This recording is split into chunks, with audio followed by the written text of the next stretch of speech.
Hey guys, welcome to Electronic Dance Money, your number one business resource for making money as electronic musicians and producers.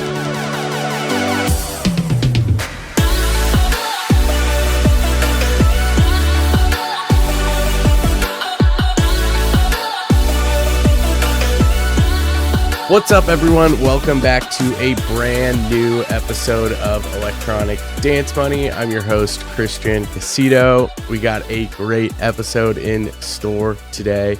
I've got Simon Hestermann. Now, I know that's probably like the most American way of pronouncing that last name, so I do apologize. But Simon, how you doing, man? I'm great. Glad to be here. My pleasure.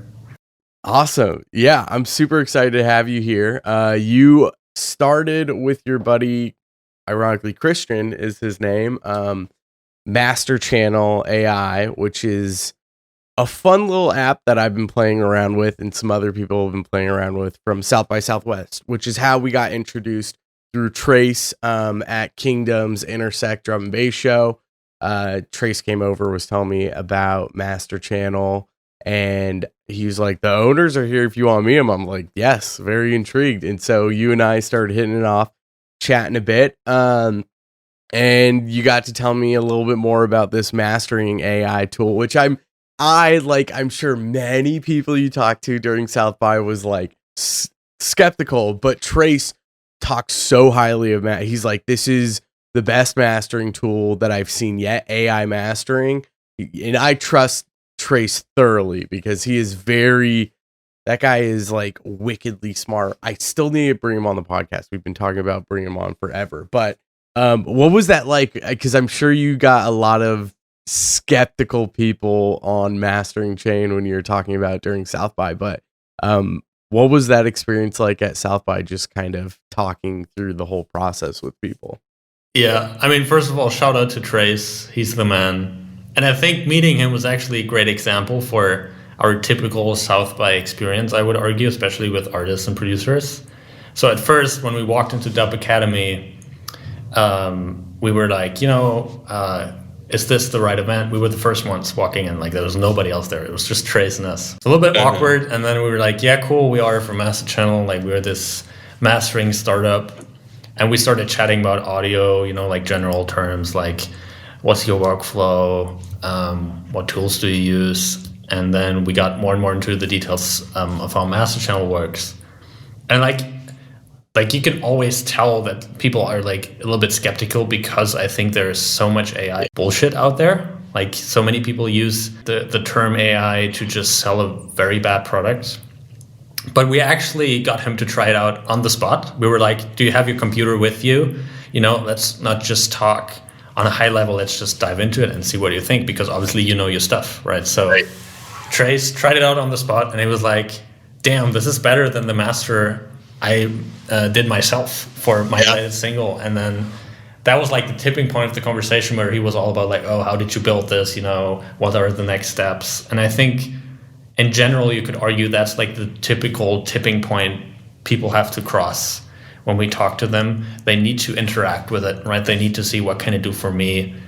It's kind of like, like if you had talked to somebody about ChatGPT a year ago, people would have thought you were crazy, right?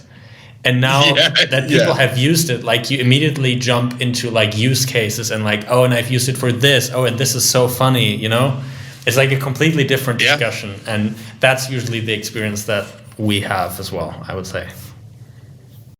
Yeah, I remember when I got back from that show, I think it might have been that Friday or even the weekend after, but I was talking to people in my Discord, which, by the way, if anyone listening wants to join the Discord, mvsaudio.com/Discord, but we were chatting in the Discord and I mentioned Masterchannel. I linked it. I was like, you guys need to try this thing out, because I tried it too. I was like, holy shit, this is on another level compared to LANDR or Emastered, and we're gonna dive into what makes Masterchannel different from those quote unquote AI tools, which I think there's a lot of great insight that you can lend to why Masterchannel is so much different, and you just the masters you get out of it are much cleaner than that of Emastered or LANDR. But Before we jump into all that stuff, I'd love to hear more about your story and your history in music and how you got from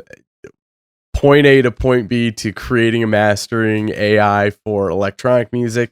And maybe if, obviously if you want to sprinkle in how you met Christian, because I think Christian was more involved in the music industry himself than you. Correct me if I'm wrong, but I'd love to hear your background in music and what drove you to build Masterchannel and get you to this point. Totally. I'll try to keep it short because it's a bit convoluted, the story, but it's a fun one. No worry, as long as you want, whatever, we got plenty of time, so. In high school, I was actually training to become a classical pianist, right? Like, so I came like from the super conservative, traditional side of music. But for all these competitions that I took part in, my teachers always asked me to record myself, right? So I could hear myself more objectively and then say, I need to practice this part, that part. But what nobody expected at that point, I think, is that I would get hooked on the idea of recording stuff. So like I ditched the whole piano thing and I became obsessed with like, okay, what microphones do I use? Where do I place them? All that stuff. And then gradually, I think I became more and more interested in the post-production side of things. I was like, okay, now I have the microphone signal. What can I do with it? And that opened like the whole box of the Pandora with, you have all these plugins, you have these DAWs, like, what the heck? Like, what can you do with this? And at the same time, so this is where the convolution starts, right? So at the same time, my cousin, he was on the popular music track. Like he was a deep house producer. That was 2013-ish, I would say. And he became super famous on SoundCloud. His name is Wolfskin, by the way. He's now in the back end of things as a producer. So he produced deep house music, but he was struggling with the sound, right? Like, so because he had his like typical Yamaha HS80s, like, and no acoustic treatment, no nothing. And then, we met at family reunions and stuff. And then he heard that I was doing these classical recordings. And he was like, you must have the ears to judge things. What if I send you a deep house track and we see what happens? So I still remember the first track I received from him. I had no idea what I was doing. I was just like, okay, but the sax sounds off. I don't know, the beat sounds a bit whack and whatnot. So I did my thing. But the remix blew up. People saw the credit, and he was super happy with it. And so he started referring more and more people to me. And that's how I essentially became an engineer or a mastering engineer, so to speak. And that gave me a very solid freelance income for almost 7 years. So I gradually worked my way up, especially in Germany, the hip-hop scene, deep house scene, but also in the US. I worked with a lot of YouTubers like, I don't know, Tyler Ward, like these old YouTubers that were huge back then. Like that was my main bread and butter as an engineer. And as a main job, I worked in computer science, right? So I worked at an audio research facility in Germany, and I was researching what's now called Dolby Atmos, right? I was into 3D audio, but like those two things, like, at the time they were so detached, right? Like I was working with artists. I traveled to Berlin. I had like crazy party weekends, and then I was working in this strict conservative research environment where they were talking about audio without even knowing, what producing music means. Dude, what a weird like clash of two worlds. That's so funny. And so I always felt like this natural desire to be like, what can I actually create that I see artists using at the end of the day, or that like helps artists the same way I help them with their music sounding better. And so at some point when, I got so many requests that I couldn't handle them anymore, I was like, people still want my mojo, they want my mastering, but I can't deliver it, or they don't have the budget for it. What if I just create a prototype based on the computer science knowledge I have that, gradually makes more and more decisions in the mastering process for me? And so I did that. I wrote an AI that gradually made more and more decisions in my process, so I could streamline my process, be quicker, serve more people. And then one of those clients was actually Christian, my co-founder. So he used that prototype, but he wasn't like any other customer. He started bugging me with these questions like, is this your future business, or how do you see the market developing? And I was a geek at that point like only obsessed with the technology. I didn't really have any business aspiration or anything, but he wouldn't let go. And then COVID hit, and like, we were both stranded at home. I had limited access to studios. Like, it was a very, very sad time. But then we were like, okay, cool. Obviously, Christian, you want to talk about this. Why don't we hop on a call and exchange ideas and, see where this leads us, because we don't have anything else to do anyway, right? We're just bored at home. So we hopped on our first call, hopped on our second call, hopped on our third call, ended up developing a business plan for 3 months together. And it became very, very apparent to me that, okay, maybe this is more helpful to more artists than what I'm doing as a one-man show. And also the industry, especially during COVID, it changed so rapidly. Like, so many people started buying instruments, starting producing music on their iPad. Like, I think COVID was such an accelerator for independent music, because so many people discovered like a new passion or learned more during the pandemic. So it was good timing, I would say. And then, so we started working together, started sketching out a business model. Obviously, I kept working on the tech. And then we started pitching it to a few people in the industry to like just get a response, just to, as we just talked about the South by experience, just to see like, okay, what's people's notion and sentiment? Like, are they skeptical? Yeah. And like, it was super binary, right? Like, either people tell you to go home, or people are like, yeah, I've seen this trend, like, let's talk about it. And one of those people was Matoma, obviously like huge EDM artist and super busy. So we weren't even expecting to get through to him. But one day, so we had sent that email to his management, right? We didn't hear back at all. But then one day we saw in the logs like, oh, somebody just signed up whose name is like Matoma, right? Like his real name, Tom. Did he just try out the service? Like, what the fuck's happening? And then a few days later, his manager came back and was like, guys, this is actually super exciting. Tom was blown away. Can we please hop on a call? Tom wants to be involved in this. And then within a few weeks, he became our third co-founder, and he became like the trust element in our trio, right? Where people see like, okay, if such a personality backs this technology, there must be something to it. And then that was like when everything exploded for us, right? That's when I realized, I lived in London at the time. I was like, okay, now I'm moving to Norway because Christian is in Norway. Tom is like all his activities are headquartered here. We got our first investment here. And that's the moment when Masterchannel was born. And when I realized, oh, this is actually my new business now, and I can finally merge research and my passion for the music community and just create something that people like, hopefully. I think what's going to lend to your success is the how natural of a flow it's been for building the company. Because it's not, many people are very methodical in their business practices and what they're trying to do and the goals they're trying to hit.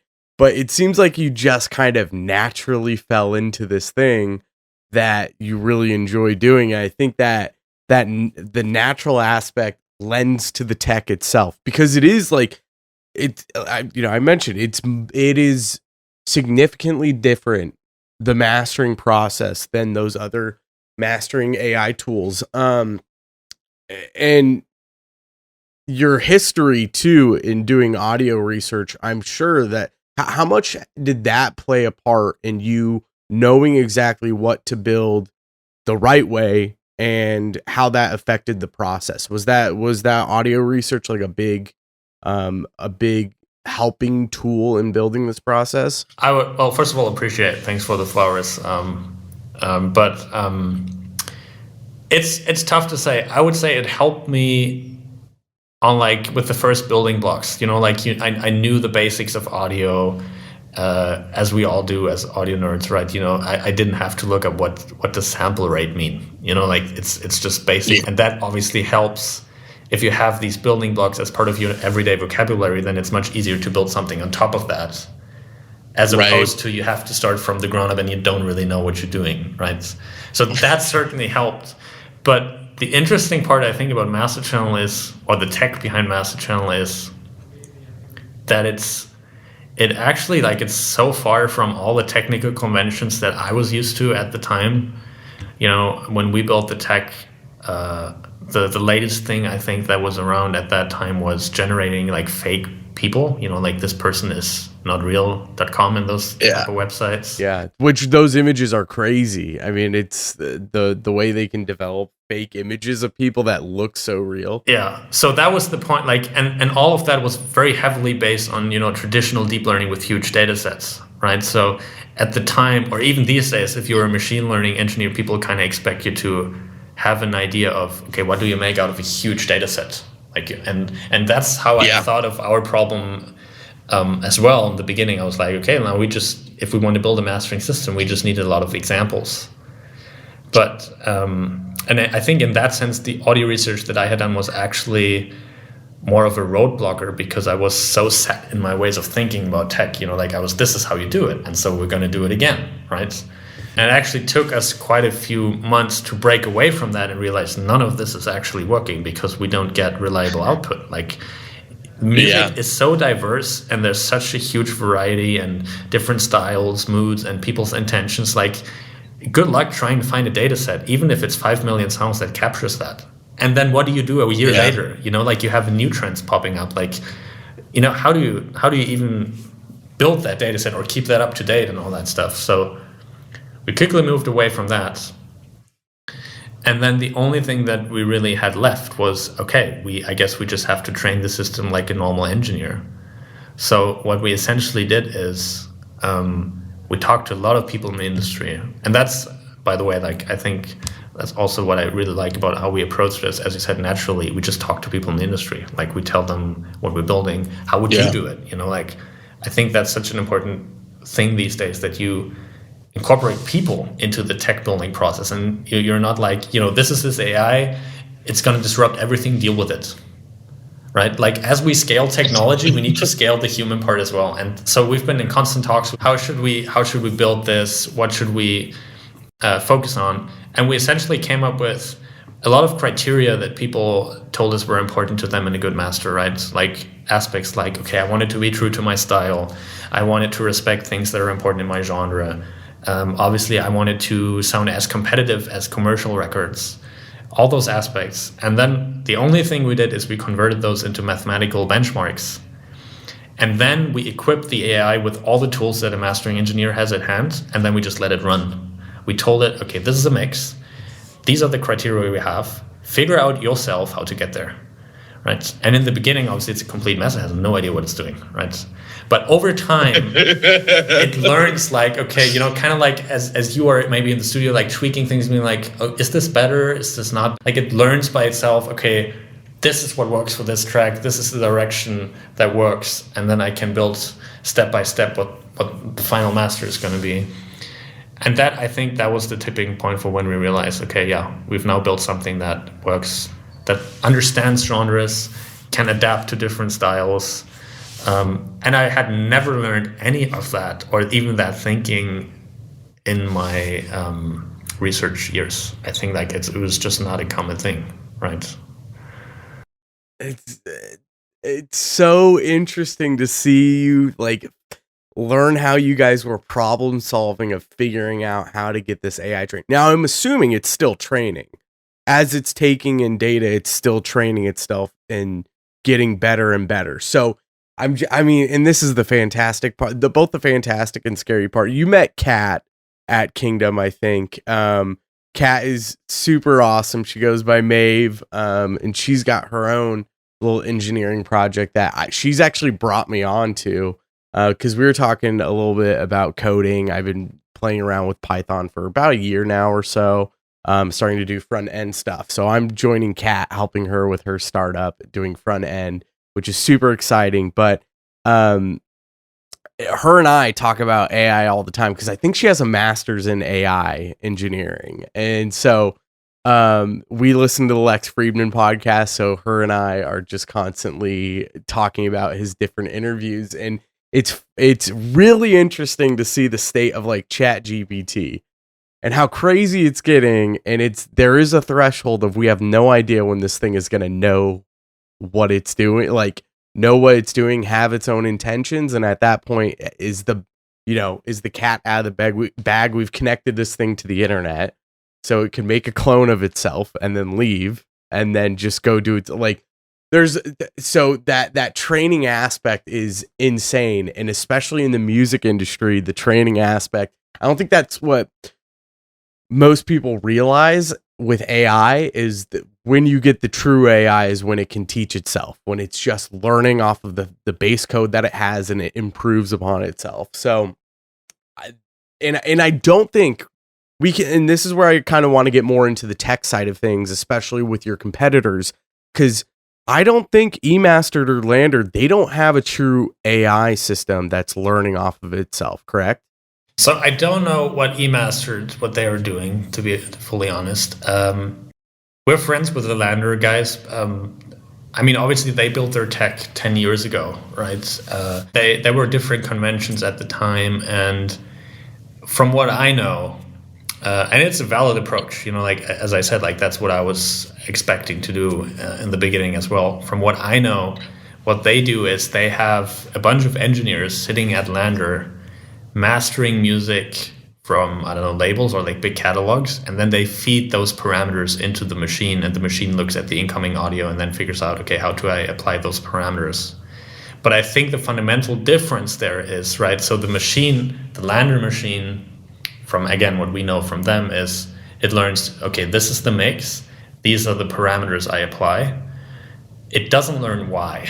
Whereas what we do is we don't care what settings you apply. We just want a good master, right? So figure out yourself. Yeah. And I think that's the fundamental difference that gives us maybe the upper edge, you could argue. And also, speaking of, AIs breaking free and all the scary scenarios, the cool thing that we can do is like we can really see why the AI made certain decisions, right? In the back end, we can see like, okay, it encountered this and it thinks this needs to happen. This is why it applied these AQ settings, for instance.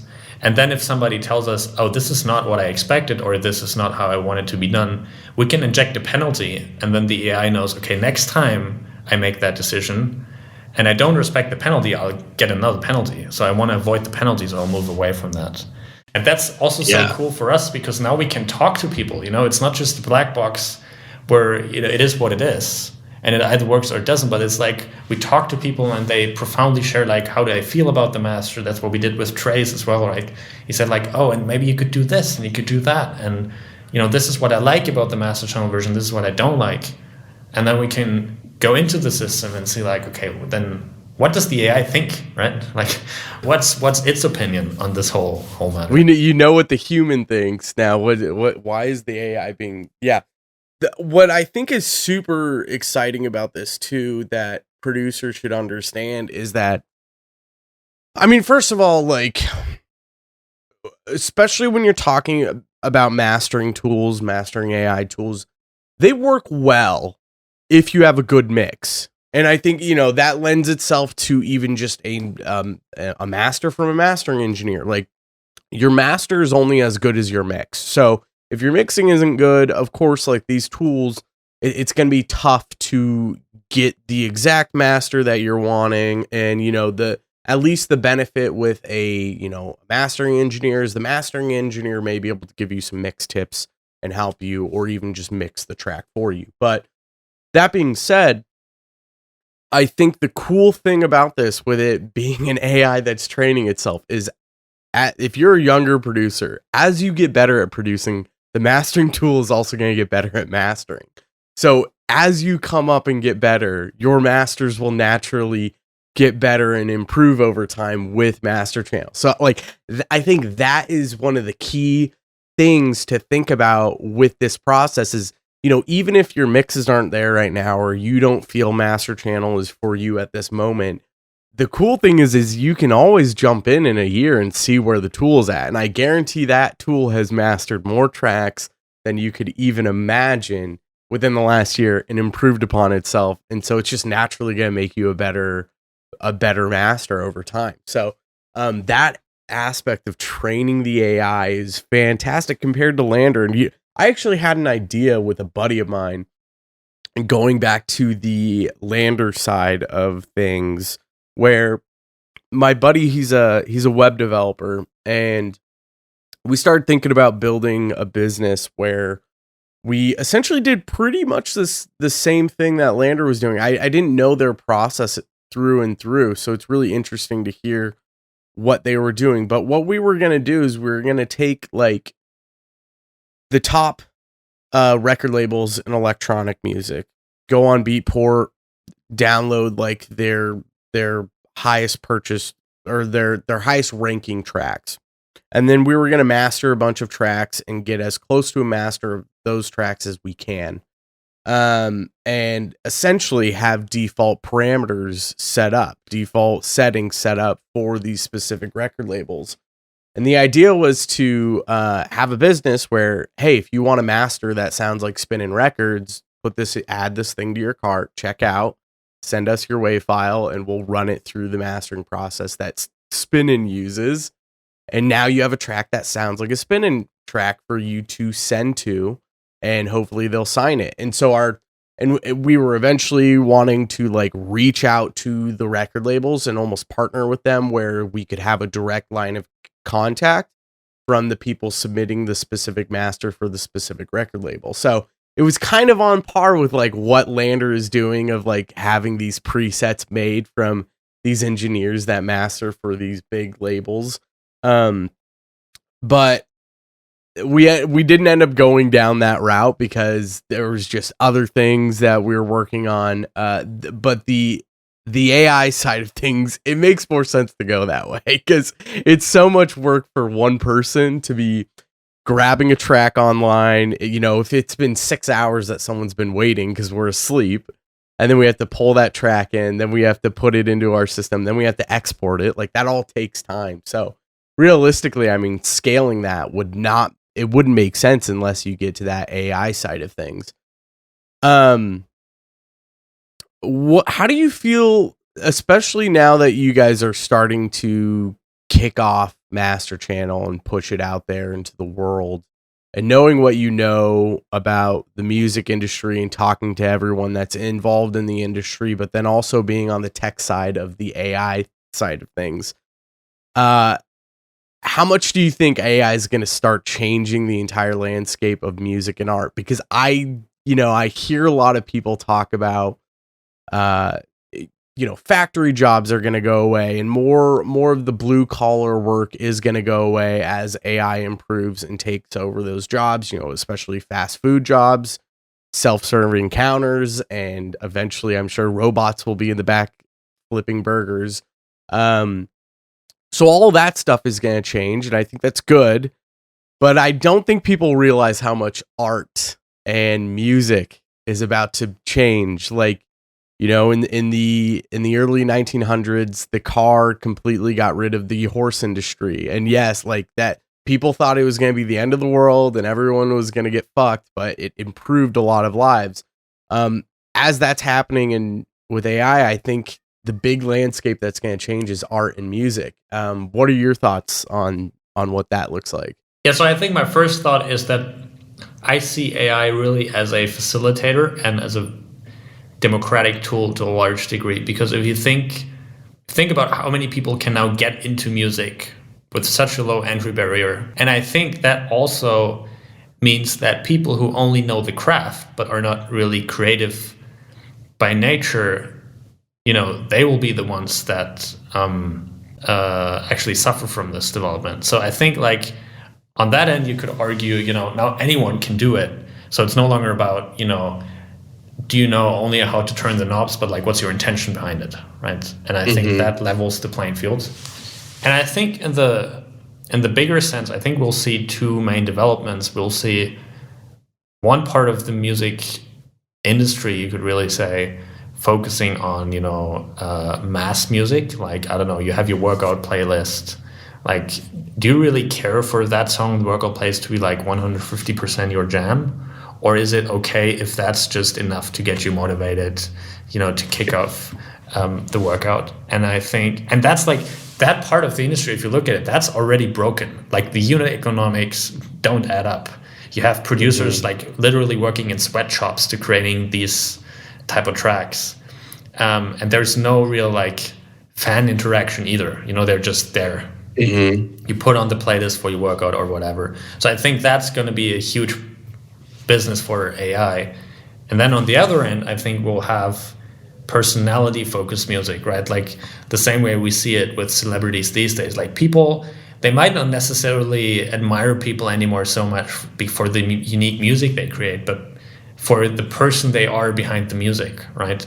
And I think the same way I said in the beginning that it levels the playing field, it could also mean that music becomes much better at communicating emotions, because if, I don't know, Ed Sheeran now, it only takes him like 5 minutes to put a song into a final product, like the idea that he has into a final product. He could do that on stage and people can connect with him much more directly and easier than if he always had to go through the entire process.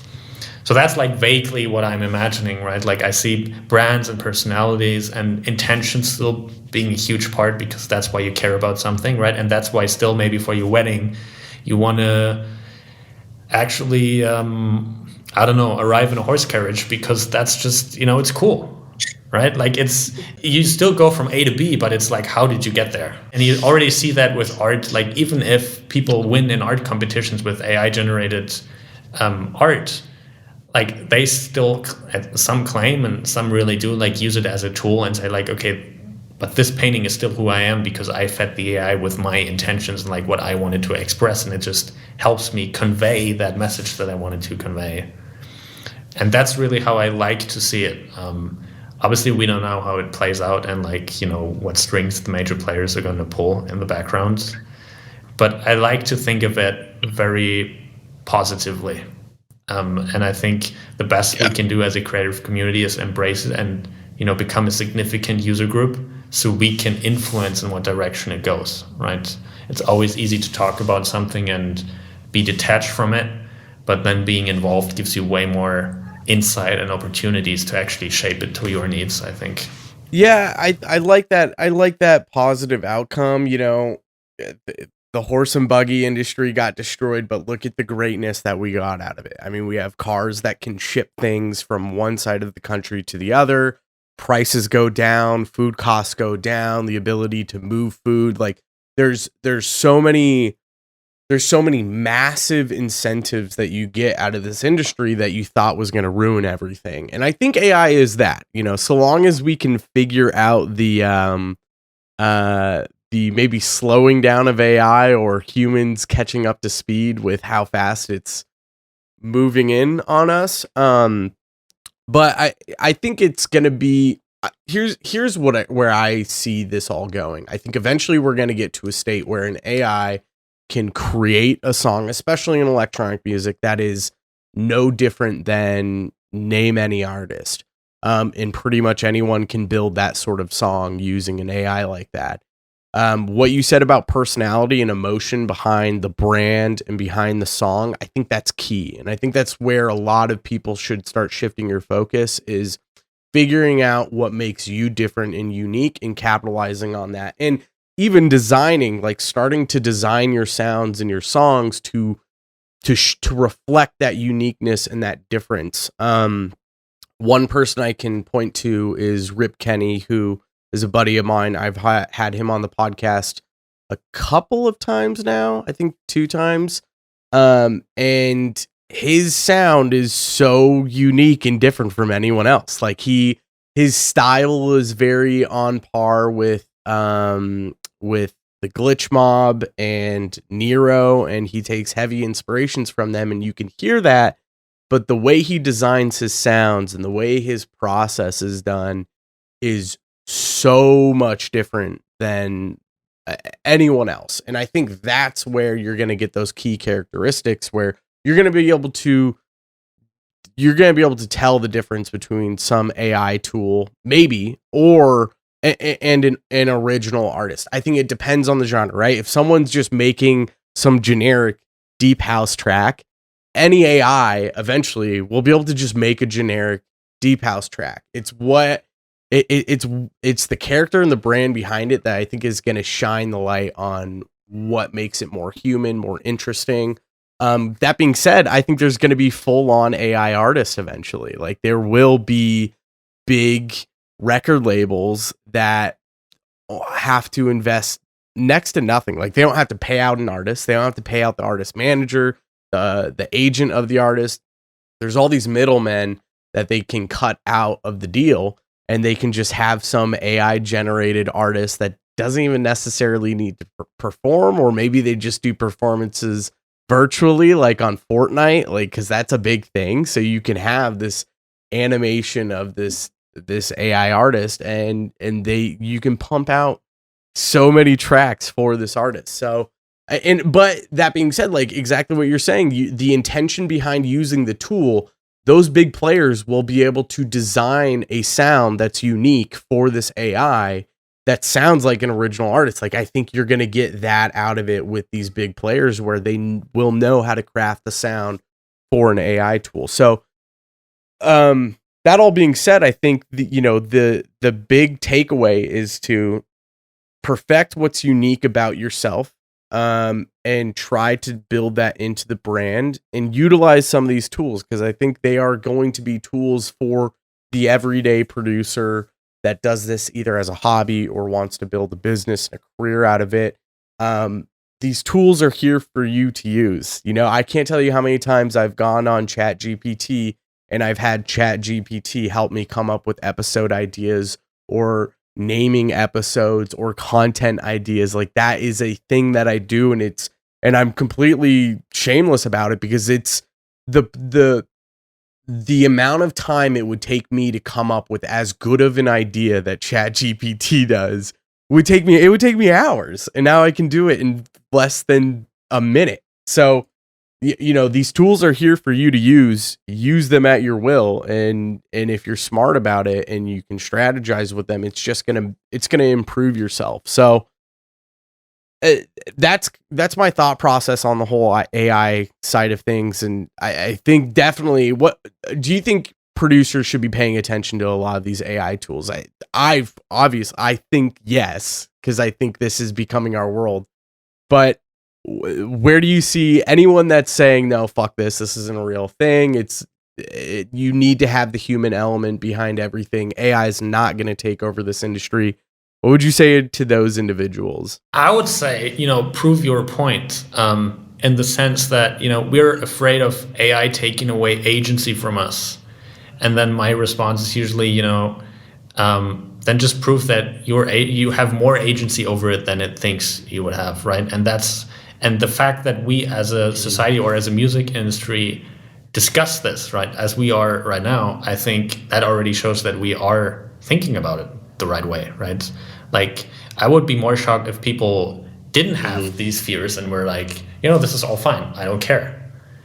It's important that we care, and it's important that we think about, okay, what might be the next steps that the AI development takes, and how can we as the creative community prove that we are still part of this development. Because otherwise, we've seen this happen a lot of times, big tech might decide what's happening, right? If you think back to when Spotify was introduced, the music industry was heavily against it, but they failed to acknowledge that there was a shift in consumer behavior and what people wanted.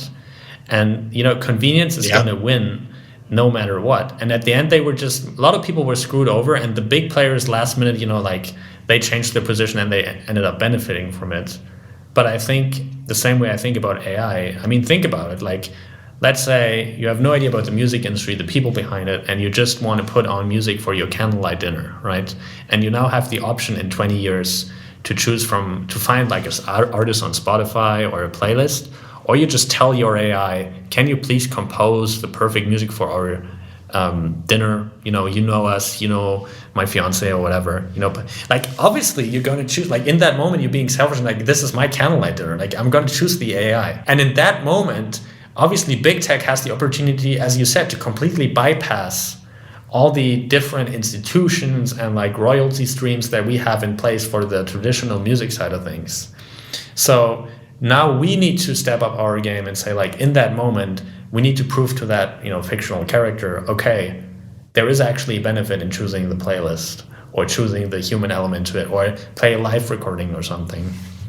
So, I think interaction is key here. Make ourselves prove that we're still important enough and that we can add something to this, and that we just, I don't think we can win if this becomes polarized. I think that's just the nature of things. Like, yeah, I think you're spot on right there. The polarization of AI can't impede the progress, I think. But at the same time, like, you do have, it's a tightrope walk, right? Because you don't want to go fully to one side and fully to the other, because neither are good. Like, you got to be relatively in the middle. Where do you see Masterchannel going? Do you guys see yourselves taking this into the mixing realm of things? Because I think that's next step. Like, mastering is obvious enough for that to be the first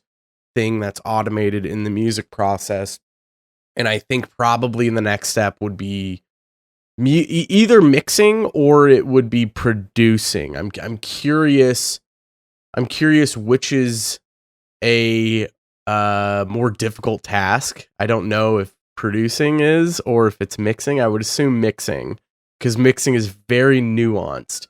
Where are you guys trying to take this? Because I'm sure it's not just going to stop at mastering. I'm sure you guys have aspirations of going into some other realms. I don't know how much you can disclose, or let us know what you guys are working on, but where would you like to see this go?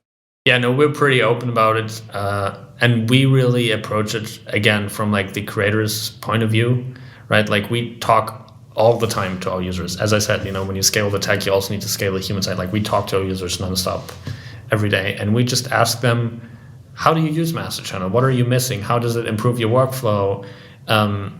What next thing could we what other thing are you struggling with that we can provide you with that makes your life easier? And then obviously we get into spaces like mixing or producing, but also spatial at the moment. Like that whole Apple Music spatial type of discussion is a big one. For us, we're developing in all directions right now. Researching what AI can do, what it can't do. But I think what we still need to acknowledge is that this chronological way of thinking about producing music no longer holds true. Like, we have so many people that record something, immediately use Masterchannel, which you would think, is like crazy, because normally you would be like, okay, first you need to get a rough mix and then master it. But that process is also changing. So I think another question we need to ask ourselves is like, is the way we're producing music at the moment, is that even how you're going to produce music in 10 years from now, right? Like, is this chronological type of thing, or is producing, mixing, it's kind of already the same thing for many people, right? Like, if you look at these typical independent producers, like, they mix themselves. Maybe they have like an artificial mental boundary between the two steps, but most of them that I know, they produce and mix in one go, right? Like, as they add elements, they mix. That's a lot of research we're doing. And I mean, like, if anyone from the community wants to reach out to us and has ideas on this, like, it's always highly appreciated to just get insight into how people's workflows are shifting. That's what we're researching a lot at the moment, and then see how can we facilitate that process, and how can we, as I said, offer AI tools as a facilitator, right? We don't want to, as I said, like, our goal is not to override or substitute people's agency. Our goal is like, okay, people struggle with this. They're not happy about it. How can we make them overcome that struggle pretty seamlessly? And we've identified that, like, they lack peace of mind when they share stuff or when they upload stuff for distribution. And that's what Masterchannel gives them. It gives them peace of mind. And now the next question is, what other struggle do they have? Is it maybe more something like, okay, is my music good enough? Is my vocals good enough? Is it like more in-depth feedback on like, what do you need to improve in your music? So along those lines, we're researching a lot of things. But as I said, like, we don't really focus on like one tool that we want to develop. It's more like, what general struggle or notion or negative emotion, if I put it that way, do people have when they make music these days, and how can we build something that really helps them overcome that? I'm curious what is going to, over the next 10 years, I'd say, the different tools that are going to start popping up, because I'm sure there's going to be different things like sound design tools, where you can either choose a specific type of sound within a specific genre, hit a button, it'll create it. Oh, you don't like that? Let's retry it again. Oh, let's retry. And you can start getting patches designed for you to just immediately pull in. That's where I would love to see some of this go, because I see that as a big struggle for a lot of producers of getting really well designed sounds, and for good reason too, good measure, because it takes a while for you to train your ears to figure out what makes a sound unique, what's interesting about a sound. But then also like the shape of the sound, using an LFO to shape specific elements within a sound to get something out of it. A lot of producers they struggle with understanding different wave shape concepts, and how that pertains to a specific sound. So there's all these like little, all within sound synthesis itself. Like you could go down a deep rabbit hole on learning that entire process. So much so that I think like I definitely see AI being a tool utilized in training how to make specific unique sounds, and how can you give this to a user where they can just sit there and design 50 different sounds within 10 minutes. And that, I mean, talk about an evolution in the industry. All of a sudden, you don't need to go on Splice to find a preset and search through it 100 times for an hour and finally find that one unique thing. You can design 50 sounds within 10 minutes, go into your process and start playing around with those sounds and come up with a new track. Like that's where I think things are going to significantly improve, is in the time aspect for a lot of producers. It, takes a while for them to come up with an idea, especially on a blank project. Like staring at that blank canvas, it's beautiful and inspiring, but also scary and threatening, because you're like, oh God, here I have to do this. What am I going to do?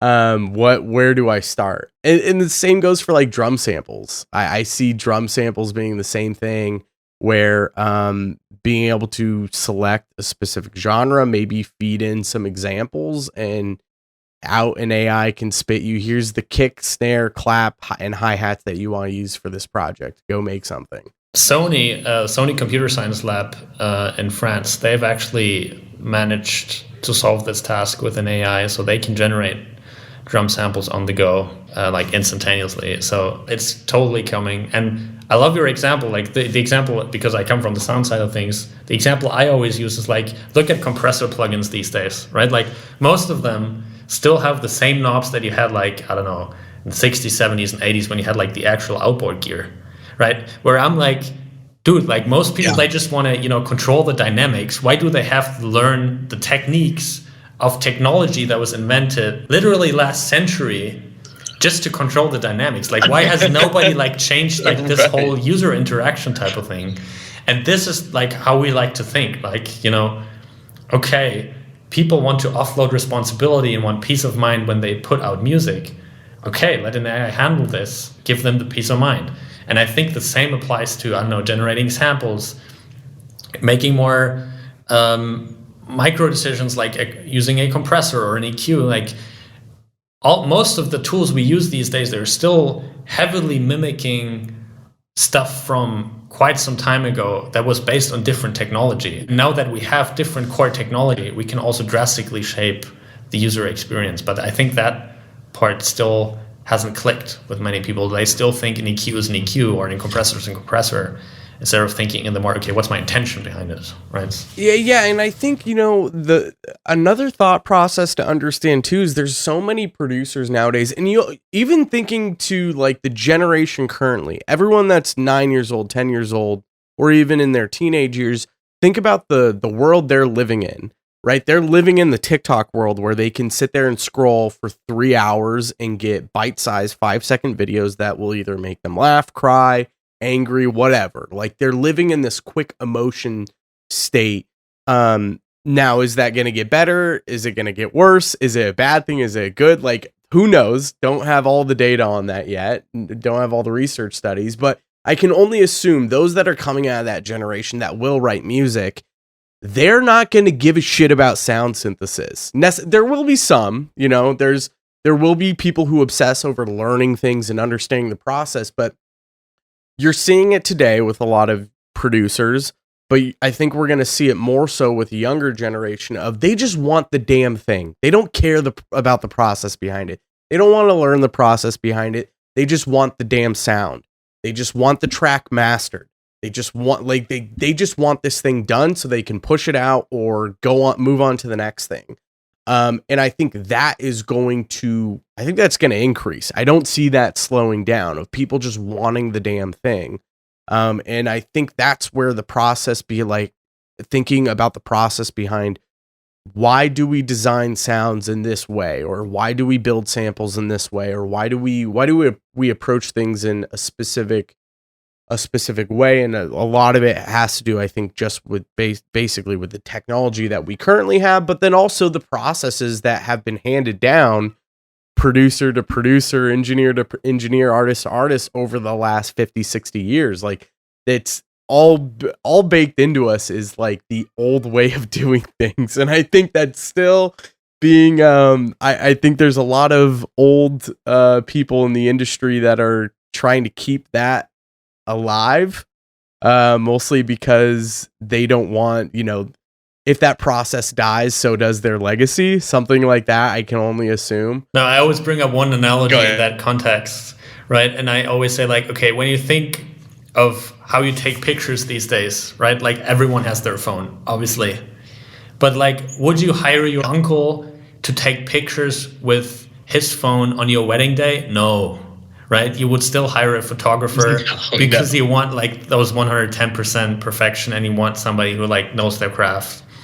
And I think we're seeing the same thing with music, right? Like, most of the time, music has become such like a always available type of good that you don't really necessarily perceive it anymore as art, unless you really decide to go to that one artist's concert, unless you to really decide to even yourself maybe create music.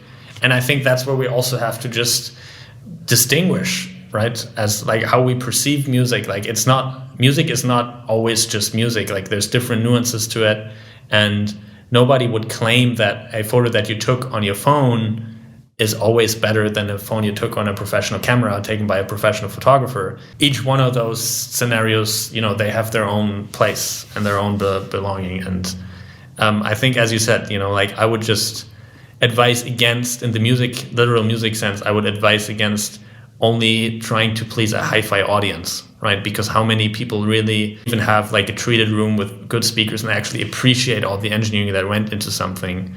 Like, most people, they just want a cool remix on TikTok.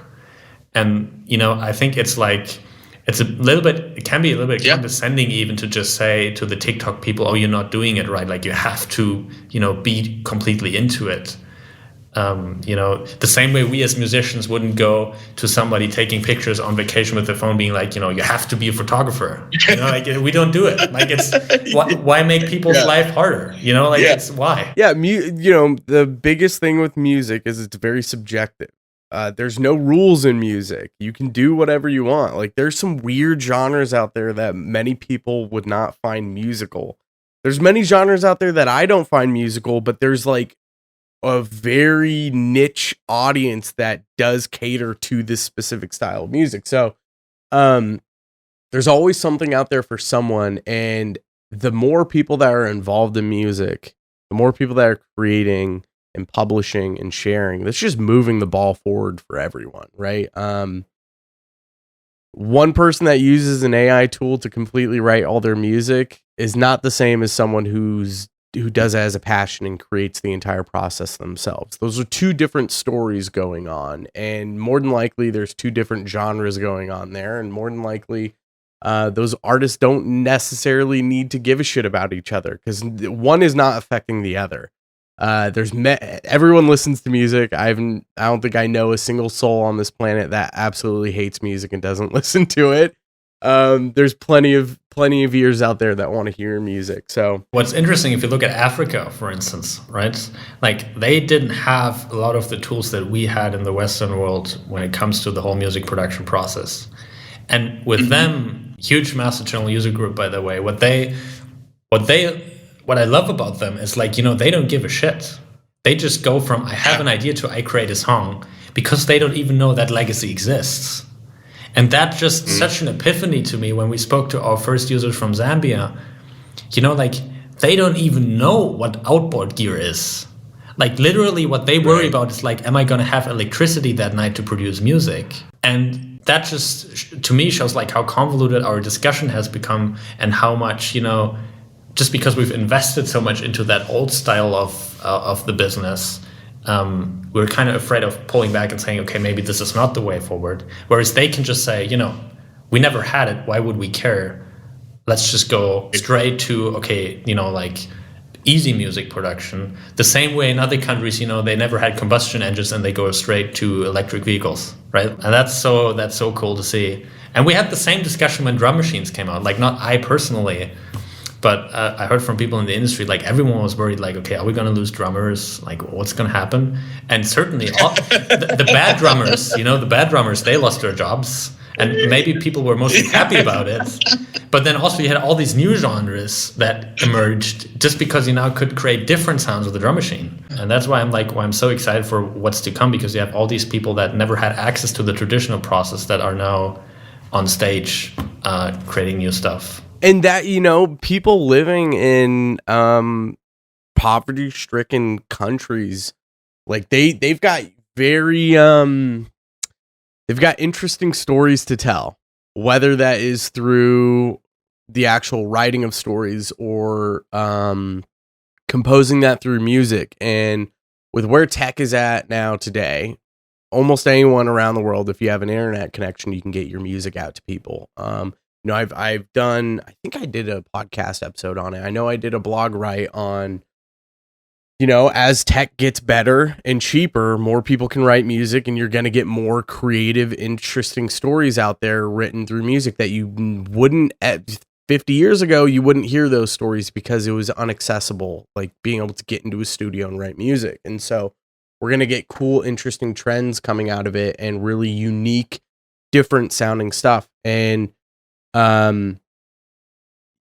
speaking to that person from Zimbabwe, like, they've got an interesting fucking story to tell. I guarantee they have crazy stories that you and I can't even fathom, and being able to tell that story through music it's going to create an interesting wave within the music industry where you're gonna, if they can become really good at telling their story through music, their sound is going to be so much different than anyone else. They're going to be able to create music unlike anyone else. And I think we're going to get more of that as these tools become more accessible. So I am 100% on board with you there. Like, I'm really excited to see the accessibility of these things get into the hands of people that otherwise wouldn't be able to, you know, they don't know what outboard gear is. If they don't know what it is, they never would have been able to even use it. So they're going to come up with new and unique, interesting ways of not necessarily reinventing the wheel, but upgrading the wheel, but like making the process more interesting and better. So that's a fun, I think that's a fun avenue that we're all on board for. So yeah. Simon, I think that's pretty much it. Is there anything else you want to talk about or mention? I'm excited for the new mojo that we're going to see, right? Like, everyone's worried about losing the old mojo. I think there's so much more cool mojo coming our way from new ideas floating around. And yeah, I'm super excited. And I truly think, like, if we embrace technology the right way, like, this can really elevate things to a new level for everyone. Yeah. I mean, look at the internet. The internet has, like, I mean, it's insane what the internet's done in the last 20 years, 30 years. It's unfathomable. I mean, if you were to go back 40 years ago and tell someone about the internet, they'd be like, what the fuck are you talking? Like, it's mind-boggling. Everyone at their fingertips has all of the knowledge of the entire known world at your fingertips. So, sweet. Is there anything you want to plug? Obviously, Masterchannel. But if you have any socials you want to plug as well, or any upcoming projects you want to mention. Yeah, so everyone feel free to go to masterchannel.ai and just see what it does to your music. You know, just to educate yourself on, like, okay, Like, what does a second pair of artificial ears tell you about your mix that maybe you didn't know? It's free to try for everyone, so right, no strings attached. I really hope this is an ear opener for many people. And otherwise, feel free to reach out to us. As I said, we're super active on chat. We love talking to our users. We love, as we just did, like, love talking about, where technology is going, how we as a little tech startup can, develop tech that people actually want and not just, overthrows old traditions. So yeah, feel free to reach out to me directly or to our team through the website. Give it a go. Yeah, that's really all from my end. And thanks for having me on this podcast. It's been a pleasure. Of course. Thank you, Simon. Everyone head to enviousaudio.com/episode 106. Check out the show notes. I'll have links to everything that we discussed. And yeah, that's it. Simon, thank you so much. We'll chat soon, man. Thanks for having me. Talk to you soon.